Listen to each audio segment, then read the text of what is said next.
So could you imagine this, yes? Yeah. Sitting down right now, having a history lesson in the future, Yeah. in the present moment. Being into the future to see a history lesson Yeah. that plays back to a time of now, of a situation that hasn't yet happened. Could you just imagine that? So you're Yeah. sitting with a class and teachers teaching you about a history that hasn't happened or occurred yet. Could you think that would be a weird thing? So it surrounds soldiers, Yeah. military personnel, RAF soldiers and different things like that. Yeah. Soon before long, don't you think the wars become obsolete?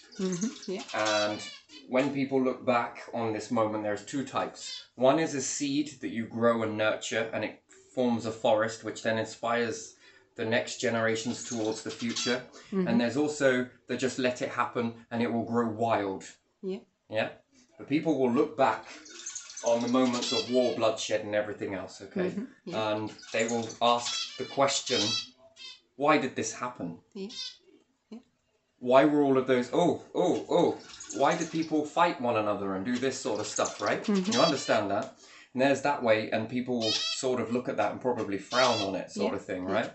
Or you tame it. Yeah. You tame it and plant a seed. So a lot of soldiers go to battle and then they come back and they sort of utilize the children at homeland to go away and fight to protect the children of the homeland and wives, children, people every day. Yeah. And we've seen this throughout history, right? So they've laid down their lives to Germany and beyond, right? Iraq and everything else. And you understand it to a certain degree, and to another degree that when they come back, they're put on the streets. Yes, some of them are shell-shocked, and you know, and if their children don't walk into that same pattern of mum, dad, whoever else it may be, then you would want to leave behind a beautiful world for them to exist and grow and flourish as best they possibly can, right? And give them the best chances as anybody else in that sort of situation to have the freedom to choose whatever they want to do, yes? So, you know, in that sort of situation, you can transition this. So if it goes over to AI and robotics and robots go and do all of the slamming and bamming, then you would transform the soldiers into future bearers of building up into space, yes? Yeah.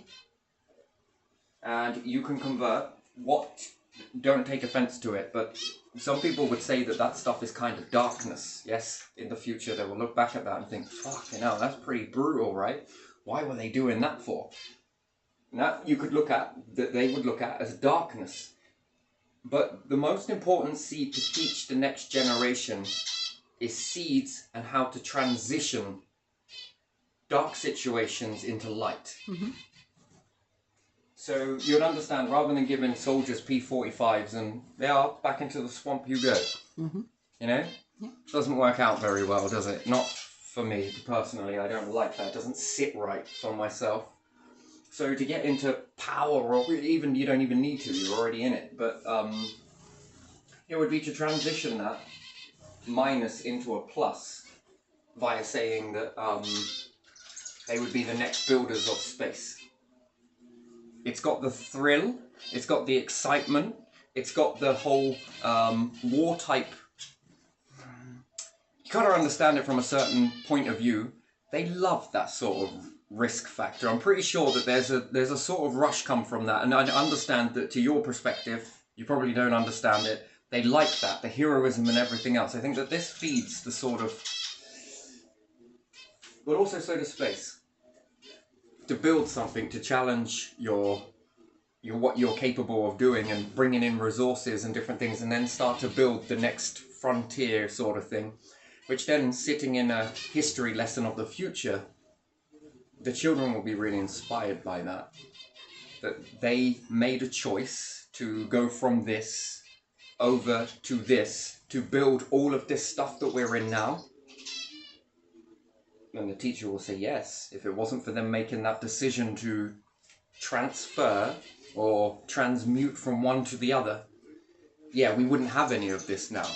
They were the cornerstones or the bricklayers of the next, you know, stages of humanity's growth. And what's more, other nations will be like, you know what? Maybe we could do that too. Maybe we should start doing that as, yeah, that's not a bad idea. And then they begin to formulate their own version, and just like that, the war mindset, hopefully for a time being, and quite a time being, will evaporate. Next generation are learning about this sort of, it's far more beneficial to be creative than it is to be destruction, and meet destruction versus this, because you have to continuously rebuild. Yeah, it gets knocked down, you continuously are losing life. And then it has to recreate again until you get to another bunch of numbers and different things like that. And then there's a lot of voices and a lot of arguments and a lot of anger and this, that, and the other. But yet, to be able to go this way and build something that can cater for not only fresh water, not only to be able to find ways to... It's going to work with a lot of individuals. It won't just be the military. It will be a lot of understanding of what's been built and purification water. Using water in a very wise way, especially when we talk about space and different things like that. You don't want to be having tons of showers because that's a waste of water. It would have to be a new way of small amount. Even if building something now on the earth, which would be like a mini shower, yes? With a slight small heat mat. How could you get this heat mat? Well, you could do this in a number of ways. Version of an electric blanket that sits into wrapped around a proper metal tank with proper thermostats on it. It gets it just a little bit more than room temperature. And it sits in a chamber underneath with fresh water. And what's more, it discharges into the bottom of the bath so that the heat not only is heating into the chamber underneath, which is a small volume, but it's also heating the bottom part of the bath, the tray of the shower, yes? And it puts in a little bit of water in here, and it gives the illusion that it's more, and a pump takes the water from the tray and circulates it. And it stays warm based on it's taking the heat from here. You can do this with chambers and different things like that, because you don't want the heat always leaking out. So that can be shut off when the water is then dispersed into the drain. What would be more, it probably wouldn't go into a drain, it would go into a cleaning system in order to be able to purify as much of that water as possible, and you're just left with the gunk. Push out the gunk, that goes into the waste, and then the water can be purified and put back into the system again. So you've got an enclosed system. Bit by bit the water will need topping up, but not as much. And if it stays all nice and warm in this particular area, you know, you're only heating a little bit. You're only using a little bit of water, but it's utilized in such a way that there's just more than enough to keep being circulated. And you would want the water to get very dirty in that aspect, you know. So again, this is possible to be built now. I've already done this, by the way, so this is easy to achieve. And what's more, it's highly effective. You don't want hot, steaming water, especially if you've got to mix it with cold water. That defeats the object of having heating it in the first place. It makes no sense to me. But there you are. You know, you've got to get it really nice and hot just to be able to cool it all down. It's just a weird process. But yet this process works really well. One, it saves an awful lot of water. Two, it saves a hell of a lot of energy. And in a type of space environment, this is really needed. Cooking and different things like that. The scrubbers that move the air, and then they collect the dust particles. These will need reinventing, because you've got to understand that motor will have to shut down at some point to pull the air through, and if it goes through a filter and it's a high grade mesh, it's going to need that dust sucking off of there, and probably put into some soil somewhere, or make something from it. It is debris anyway. This is where it goes if it's in the world. And then the machine runs again, but it can only run for a set amount of time with a high mesh. If not, you block it very quickly with all of the particles and different things like that. Also, before it goes through the motor is taking in the air. If this gets filled up with fats and different debris, you know, some people, when I was growing up, they had this peculiar smell to them. It wasn't bad and it wasn't good, but it was similar to somebody else over there. I could smell your own scent in it, but also this other... Then when I went to their house, they had these big frying things in the corner, and all of this yellow staining all across the ceiling, and the top of the units were all sticky. That was fat and oils. That on a fan causes the fan blades to become sticky. Sticky fan blades where there's dust, especially, you know, if you make a mesh, it can only block out so much. If not, you'll be cleaning it every hour. Perhaps scratch that every 15 minutes. It will need to turn off, and the particles that's collected will need to be, in order to keep the air flowing. If the fan becomes sticky, it will accumulate the dust. Yeah. And if multiple of these scrubbers get sticky, they will have a lot of dust on them, and this also prevents airflow. The quality of the motor then starts to become very heavy and it imbalances. This causes the bearings to burn out, if you're still using bearing technology by then. And yeah, you just don't want that. So you bubble it through water first. And it's cool water, but a small amount of water. Yeah. And as the air comes in, it's in a dual pipe, it bubbles through the water. And if the water's cold enough, which you're in space, you can make this pretty cold, not to the point of freezing. The oil will sit in this water. The water will collect the oil. And the air that pumps back out go through a series of these chambers. And then that is purifying the air. One, it also captures dust. And two, it also captures oil. And therefore, you make a better air quality. However, it gets a little damp, so you have to go through another medium. You know when COVID came about? Yeah. And I think I was in Banham at the time. So that's how far back it probably was. When that was starting, I was already playing around with this process for better air scrubbers on the International Space Station. I got into a little bit around 2017. It was way before that. So I think I wrote to Theresa May about meteorites, need to protect the moon and do this. If not, I could buckle this, that and the other. So I wrote to Theresa May. And around this sort of time, a little bit before that, so we could say 2015, maybe 14, give or take, I was playing with a concept to make better air quality because, you know, a lot of motors got clogged with a lot of dust. And also, if they got oily, depending on what you were doing in the house, they became sticky to the point that the dust would stick to the oil. And the air quality on the fan would degrade and the bearings would start to go. It would then start to become too heavy in one area. It's not even when the stuff sticks to it. And this causes you to go through a lot of fans. But put that into a space station where you got to shut them down in order to maintain them. It takes a very long time. It puts grease into the... You just don't want it. And dust particles, again, it's just such a nightmare. So I was figuring a concept of how I could remove this and make it more of a better process. But the problem is here, on this planet, the water is just so ridiculously used. And it's treated like it's everywhere because we look at the ocean and we think things like that. No. If you evaporate the ocean and remove out all of the impurities that are in it, you're left with a little amount of water. It's not a lot. Actually, it's quite a small amount. When you remove the salt crystals out, the level drops. You think of this as rocks. And then if you go to remove all of the lime scales and different things like that, and scalar and all of these additives, calcium and all of that sort of stuff, the water drops down to a minimal amount. But it's far more beneficial for you to drink this at a purer form, because if you talk about space and you're going to release this water, it helps the machine to be able to purify this much more easier. If not, you're going to have debris build up, then you're going to have limescale build up, then you're going to have this. And again, depending on what type of equipment you're using, the motors, the pumps, they all break.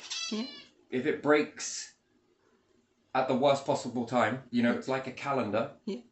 Every now and again, it will pop in different areas. So you think of it as boilers. One boiler will break down, another boiler will break down, and then you've fixed one, and then you're over to the other, and then you're over to the other. You don't want that. That's time consuming. And knowing your luck, that it will happen at a time where all of them break at once. Then you've got, that's would be critical. That would then hamper your life and your ability to live. And then if, depending on what broke down at the time, and why it broke down, and how much of it broke down all at once. It's a calendar. Sometimes it will be hit and miss. Sometimes more will go this side. These ones will still keep running. But again, when you shut these ones down, these ones are now under strain. That's the issue with that. You don't want to be in that. You want everything to run seamless. You want to be in control of all of that. having a lot of impurities in your water, and then you put this out, causes a build-up. It's best to get rid of it in the first place.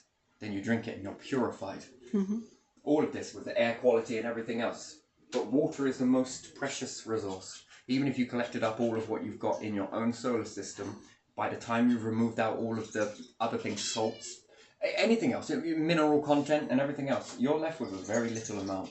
That calculated, each life form requires around 8 stone of water to even function. Nature requires a little bit more at different times of the year. So do animals. I can calculate the amount of water that there is to how much life before you hit a buffer zone. It might be easier to convert it from gases. Yes, that's possible. But you would need to collect the carbon. You didn't need to start utilizing the carbon to transform the carbon into oxygen as best as possible. Take a little bit of hydrogen, but then you need to pressurize it. Pressurizing it, then you're going to get some liquids come from that. That is a larger level of water that you can make. But it's going to take a lot of people doing a lot of things. More than the military. The military, again, I think are pretty much, they're very good at following instructions. That's the one thing I can guarantee. They're really good at following instructions. You give them something to do, and the way that they execute it, sometimes watching back at this sort of stuff, the way they operate, it's fascinating. The way that they can, they're just the way that you give them the instruction, and they're there doing it. That's done. Before you know it, it's finished. But have a lot of different groups fraction and doing different things all at once. This all comes together. To be sat in a future history lesson with this type of stuff really puts that transition. And what it does for the futures going forward, they will look at things that might not be great. It's the seeds, always the seeds. They will look at the situations that are happening around them. One, war becomes obsolete. This stuff becomes extremely precious because it's based on all of our interests to look after this stuff. Because if we don't, there's extinction. Because you become more fragile than you are on the planet, give or take. You see, so to watch all of this transition effect from this to this, and if they were able to do it, can we do it now? Then they will look around and think, oh, what else could we do this with? Could we save it like this? Could maybe we transition like this? The seed grows the forests. The forests then begin to turn into even more rich. You get the evolution from the forest. Everyone misses that when they say, oh, we got to plant a seed, and then if it's a hermaphrodite seed, it's going to seed a forest of male and female plus hermaphrodites. Very nice. But also, that forest, once it's done, it doesn't mean that it's finished. No, it's got to evolve now. The forest, everyone always looks at it from seed to plant. What seed are we putting in? Well, it doesn't matter about it, it's just the tip. No, it does. Are we putting in a hermaphrodite? Good, self-sexing, lovely. Now we're going to get male and female. Okay, then what? Now the forest is what is it, time to sit back and relax? No, because it's going to evolve. What's it going to evolve into? Which, that's the next generation, is the evolving of that forest. And then those seeds that drop in knowledge, then will begin to grow in those next generation of children. And all comes from this particular moment of soldiers, RAF, I can't list them all, okay? But all of those making that transition effect from one to the other, and then it goes on to support life, and it sort of balances the scales, doesn't it? If you think about it, look, whichever way you want to look at it, that's quite a brutal part of history. We understand why. Get it. Totally understand that. But it's unbalanced. Then, the more this happens, the scales begin to tip. Not just for you, but the past as well. Everyone would be understanding as to why that happened, and it needed to happen this way in order for it to happen this way. And look at this, children. Look at all of the stuff that you're in. This is a future history lesson, by the way, after this is successful, which it will be, I'm sure, for the most part. And then again, you'll look at water in a very different way, very precious. farming systems of farming require a lot of stuff, but it requires purified water. It's very good. Did you know that even trees can purify the water for you far quicker? You can go into a woodland with stagnant water everywhere, right? And sort of, that's foul water, I'm not going to drink it. I don't see any life around the outside. I see life here, but I don't see it around the outside of there, and I most certainly don't see it in the bog. Yes? Yeah. I would drink that in a different way. I would tap a tree. And via tapping a tree, all it requires for me to drink water from anywhere on this planet, I need 4 trees. I'm going to go with 6. Yeah. 6 trees that I am in control of their springtime. Yeah. I break these down into 1, 2, 3, 4, 5, and 6, yes? Yeah. This one is going to go into spring mode while this one's in rest mode. This one's in rest mode. Also in rest mode, but at different times. So this one will be like autumn. This one's going to be, let's say, winter. This one's going to be spring. This one's going to be summer. And I'm going to move. Each time I cash in on the spring, if I'm in control of their environment, so we take birch tree, for example, for 2 weeks of a year, it produces a lot of moisture. It's not just birch. Other trees do this at different times of the year. Yeah. If I have enough of these trees in this type of environment, I can tap them, but put in a literal tap, not a dripping tap, where I can turn it on and off so it doesn't get disease. When I make this one switch from spring and I allow it to open out, do its energy, it's going to draw the moisture closer to it, although it's stagnant and it's very terrible. The tree acts like a filter. Yes, it does. And then I move it again to another one. So when this one's entering out of spring, another one is then coming into spring. I move over to that tree as well and I'll drink that. And then when this one is giving me 2 weeks and it's starting to move out of that ratio, I will then make another module farm go into spring mode. Even highly infested, polluted, poisoned farming, agriculture, different things get put on fields and stuff. Even with all of that, I can drink it safely without any impurities, more purer than a river. Yeah. Most of these things have cancer protecting properties that stop you from getting cancer. They deal with solar energy, so therefore they act like a, it's very strange, very strange. Sunlight becomes less potent towards you, the changes in solar activity if you drink from trees. This is a very interesting thing. And what's more, you get a high level of vitamin C. Our ancestors were not, I don't think they were drinking from waters and rivers. I think they were drinking from trees, by tapping trees. How they mimicked the environment, your guess is as good as anybody else's. But for me personally, I would have each farm coming into this, and they would be drawing out, you know, the impurities. Yeah. And I'd drink that. And I would search for these. And different trees, knowing a lot about trees, you can drink different sap from each one at different times. This also balances your sugars. It's really good in survival, but you've got to know your plants. Yeah. You can do this from the small things to the large. The smaller stuff, not so great. But you can also tap these with needles, then pull out the end. So I think we were talking about this the other day, that if you, this one is not sharps on the end of here, but if it did have a sharp on the end of here, depending on how fine it is, I can stick this into the most smallest of, let's say, plants. Yeah. And while it's in there, I can tap it and I can take the plant's nutrients from that. Although it drips very slowly, yes, on the smaller scale, but on a larger scale, it also does wonders. You can purify a lot of water this way, no matter how stagnant it is. No matter how stinky and yuck it is to you, well, you can still drink it, but you need to get farms, underground forests and different things like this. Because eventually they will begin to filter your dirty water. It's very interesting. Yeah, they will one day. They know what they're going to take in and what they're not going to take in, and the roots will develop.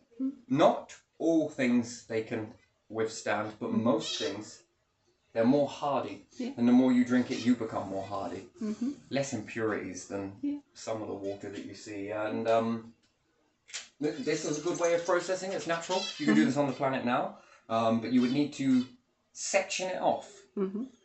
So that as one is entering out of spring and into more summer, Yeah. another one then starts to enter into spring. Then another one starts entering into spring. Then another one starts entering into spring. By that time, this one's moved from summer to autumn.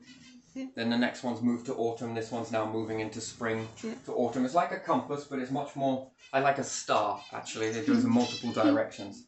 The more you do this, the more purified waters you can get at a quicker ratio. Yeah. Because water companies might look at that sort of stuff. You know, that's the problem with favouring profit over evolving.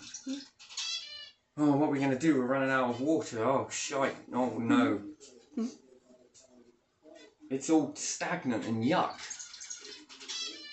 Gee me. If you'd have built this stuff already, you would already be able to purify some of the most boggiest water ever.